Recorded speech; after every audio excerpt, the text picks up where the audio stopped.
Good morning, ladies and gentlemen, my dear friends and my honorable lecturers. First of all, thank you for having me here in this fun and joyful morning. I hope we are all in the good health.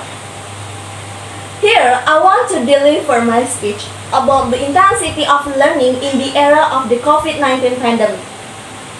Today, on many occasions, we often hear about COVID-19, right? But what is the intensity of learning? Then how important is the intensity of learning in the era of the COVID-19 pandemic? Well, first, we must know what is the intensity of learning. Alright, so intensity of learning is the effort of students to develop their knowledge, skill, and characteristic. For example, I'm a student. When I take notes on the lesson given and continue to memorize like the teaching and learning process. The teaching and learning process is a transformation process of knowledge from teacher to student. Now, that's where the intensity of learning comes from. There is an effort for us to memorize and understand it, which previously ranked 29. But because we are passionate about learning, we can rank 9. And this really happened to me. When I was in first grade in high school, I don't know. I don't know. Either I'm the studied harder or my friends are getting more math study. Next, why did it happen? Why it can be happen? This intensity of learning. Usually, there's motivation from yourself or others. Alright, ladies and gentlemen. Then, what is the relationship between COVID-19 and intensity in learning? Now, COVID-19 is an infectious disease caused by the SARS-CoV-2 virus. As we know, the spread of this virus through a small particle of fluids that can come out through our mouth, nose, or even touch and so on. Now, this results in catching fever, loss of sense, and even death. That's why now we use mask and hand sanitizer or wash our hands every day.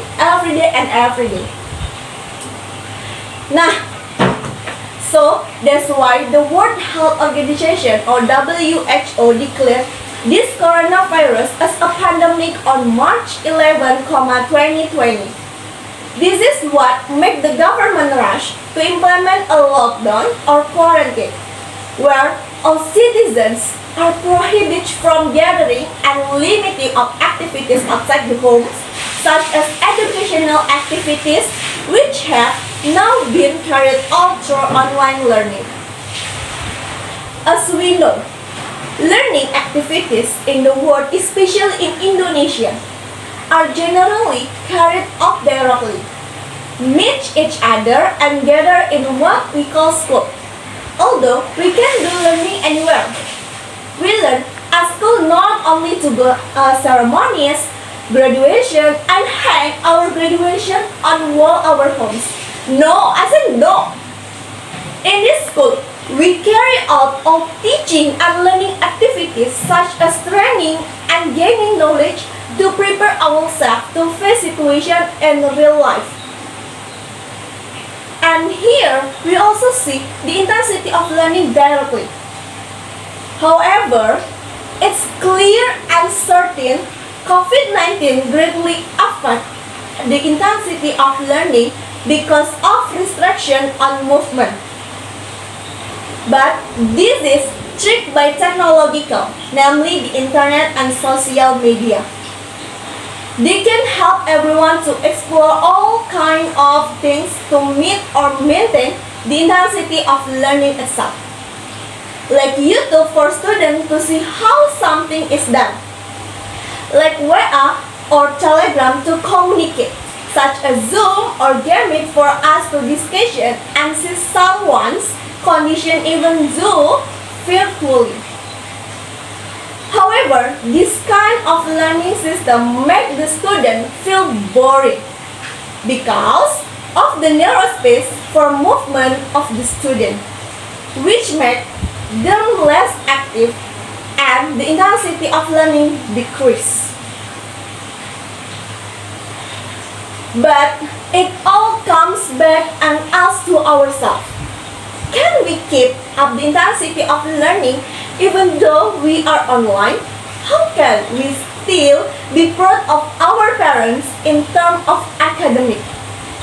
And answer by yourself in your heart, if not ourselves, who else would want to do that? I definitely can, inshallah. Therefore, keep the spirit to learn, the spirit to maintain the intensity of learning in this COVID pandemic era. Cheers to all of us. So, this is the end of my speech today. I hope what I said today make us study harder and keep intensity of learning in the era of the COVID-19, even though online. Yeah, even though online. Because learning is for our own future. Me, you, and all of us. Thank you for your attention. Good morning, ladies.